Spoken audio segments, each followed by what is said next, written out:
Welcome to Aligned Health Solutions Bite-Sized Learning on Social Emotional Learning.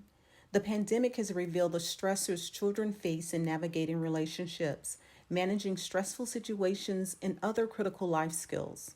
Alliant, as a strategic partner in the National COVID-19 Resiliency Network, is honored to collaborate with Dr. Ann Shillingford. Dr. Shillingford is the Associate Professor of Counseling Education at the University of Central Florida in Orlando, Florida. She will share helpful strategies on working with children and families. Here's Dr. Shillingford. This presentation looks at school engagement with parents, relation to social emotional learning of children, as well as some avenue into the experiences and the influence of COVID-19 on the lives of family, children, and schools. Social emotional learning is how children learn about their feelings about others, such as friendships, and also how they get along with others. It involves skills such as listening, communicating, following directions, paying attention, collaborating, and they're all built into the social and emotional development of children. Social emotional learning includes 5 key skills, or some might call them competencies. The first one is self-awareness. Self-awareness really looks at one's ability to recognize their own emotions. So teaching children how to recognize and understand how they feel. The second one is self-management. Self-management also includes managing emotions and impulses. It also includes stress management and views it from the lens of establishing and achieving goals and exercising self-discipline. Social awareness is the ability to take the perspective of others, so understanding, empathizing with someone else, and learning to appreciate and respect diversity amongst each other. Relationship skills, which is the fourth component, looks at the ability to participate in healthy and caring relationships and also solving conflicts amongst each other. And the fifth skill is responsible decision making, and that is teaching children and individuals to recognize and generate good choices, and also understanding the consequences of choices and actions that we make. Understanding and learning social emotional skills is very important for children because it helps them to establish strong relationships at schools, at home, and within their communities.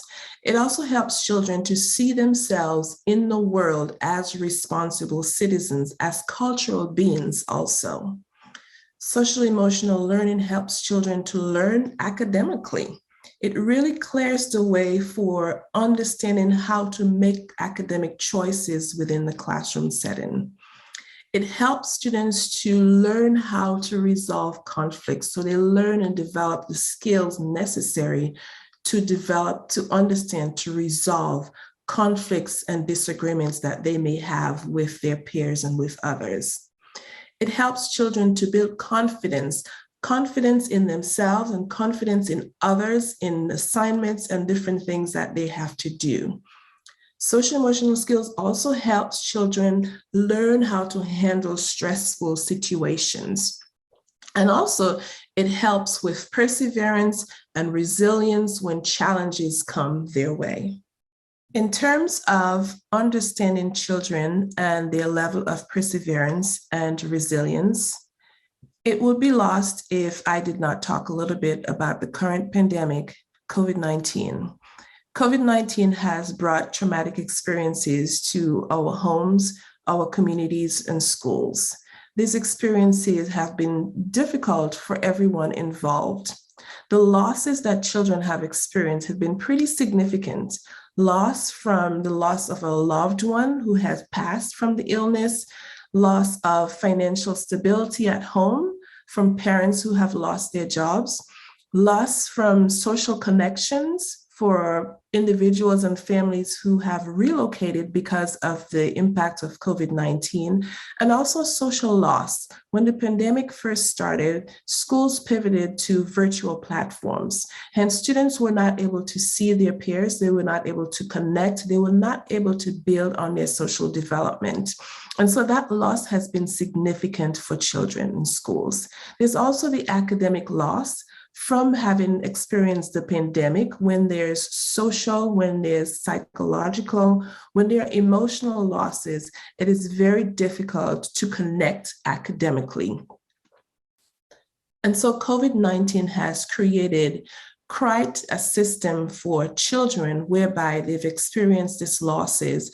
And it's imperative that schools connect children, work with them to build on these losses and help them to get back to a social and psychological and emotional state of proper functioning. In order to do so, it's important to include parents, caregivers, and families in what schools are already doing to address the social emotional development of children. So while those of us who are in the educational sphere are familiar with social emotional competencies, how do we include parents? How do we involve parents in what is happening, in what we are teaching children? It is important, like I said before, that we engage the families in the social emotional development of their children. And why do we need to engage families? Why do we need to pull them into the picture? Families, caregivers are the first teachers of their children. They have been, for most, have been with the children from birth. And so they are the ones that the children see as their primary source of education, whether that is social and emotional. Families cultivate social and emotional development in their children. They are the ones who have started working and building those social skills that we mentioned, teaching children how to resolve conflicts, teaching children how to express their emotions. Families create atmospheres for cultural identity development. That is very important for children understanding who they are as cultural beings. So when we think about social emotional development, it's important that we also recognize the influence of families' cultural identity. Families initiate cultural norms and practices, and they also provide consistency at home. So when we are referring to social emotional skills that schools engage children in, we also want to consider the families and the importance of consistency, what is happening at school being followed up through at home as well, and also within the community. And schools can learn from the social emotional practices that are already happening at home. So social emotional learning, social emotional development, these are not things that are specific to the school environment. They are happening all around us. And so for schools to address the social needs of children, it's also important to understand how parents address those needs at home as well. In order to engage families in the social emotional practices at home, here are a few things that schools and educators can do. One, start by learning more about the families. This can be done by sending surveys home, by having open house sessions where you invite families to come in, also having phone calls, making phone calls and emails to families, learning more about them, connecting teachers and families on a more personal level. Another strategy would be to create a social emotional resource center for families. In that resource center, you may have books, textbooks, creative arts and expressive arts material. You may have recorded material where families can come in or use things that they can listen to. These are resources that may be connected to teaching children more about social skills, teaching children how to make positive decisions, teaching children how to appreciate differences. Schools may also plan ongoing social emotional initiatives. Oftentimes we hear of schools having things like science nights.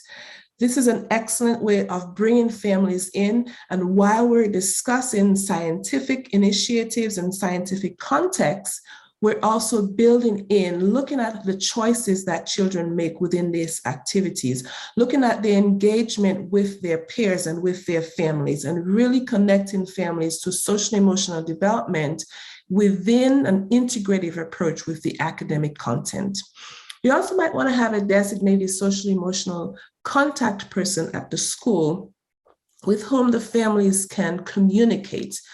Oftentimes within the school, the social emotional contact may be the school counselor. It may also be the school nurse, and it could be someone who's completely outside of the role of the two positions that I just mentioned. And lastly, we want to explain social emotional learning to family members. Oftentimes we throw out these acronyms anticipating that folks understand what we're saying.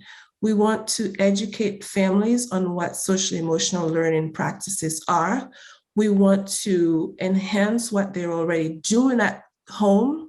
And we want to also help them be intentional in what they're doing at home, understanding that these are skills that are going to help their children become more positive citizens.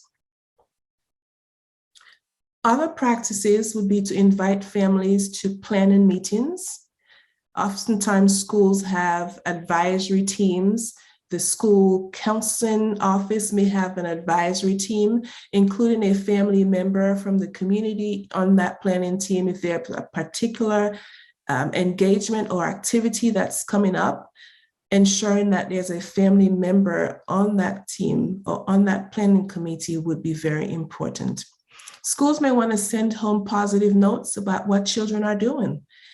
Sometimes parents are a little bit angry because they say the school contacts me, my child's teacher has contacted me when my child is doing something wrong. So what we're saying here is contact the families, contact the parents when children are doing positive things as well. This is one of the wonderful ways we can enhance the social emotional development of children while connecting families. Find out about families, how their children learn and react to different situations. So at school, we, for example, are teaching children how to manage stressful situations. Well, it would be helpful to find out how that occurs at home. What are some things the family has observed the child does at home when they're upset, when they're angry? These may be things that are working wonderfully that the schools can also include at the school level. Utilize a school newsletter to send home positive notes about children, send home positive information about school activities, and also have maybe a social emotional section on that newsletter to educate parents a little bit more.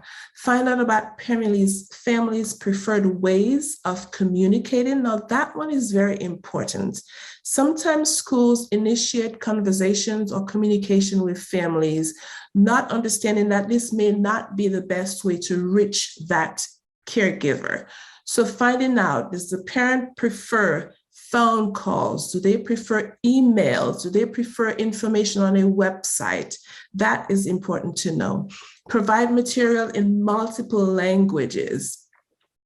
It's very useless if schools are sending home material to families to teach them and engage them in what is happening at school if the families aren't able to understand linguistically what is being sent home to them. So ensuring that materials are in different languages that match the family's language of choice would be most beneficial. And also invite family members to visit the classrooms and deliver social emotional lessons. Find out what families like, what parents and caregivers, what they're doing, and immerse that within the classroom. This is one of the wonderful ways that we can connect with families by bringing them, inviting them into the school setting so that their children see that their caregivers are connected with their educators. Very excellent practice for schools. Before I end this presentation, I have to mention that it's important that educators, teachers recognize differences that potentially exist between them and the families that they serve. It's important to understand that families may have their own traditions and norms. Sometimes these traditions and norms may not be aligned with the social emotional practices that we are engaging their children in. And so there may be some resistance from the children, there may be resistance from the families, and it's important that we understand that and we also respect that and learn how to navigate around the traditions and norms of families so that we do not disrespect, we do not insult the families that we serve. It's also important to understand that our presence as cultural beings makes a difference in the interactions with parents. As individuals, we are all cultural. Whether we identify with a particular culture or not, when we step into communities, we're seen as cultural beings, and parents see us as cultural beings. And so we need to understand the space that we hold in the eyes of parents. And we can do so by having constant communication with families. As I mentioned previously, inviting families into the school setting so that we can work together, we can communicate together. And lastly, appreciate and highlight parents' efforts, even when they are different from ours at school, ours as educators, and ours as individuals. We want to highlight and we want to commend parents for the efforts that they are making in ensuring that their children learn and grow as social, emotional, psychological, educated individuals within our societies.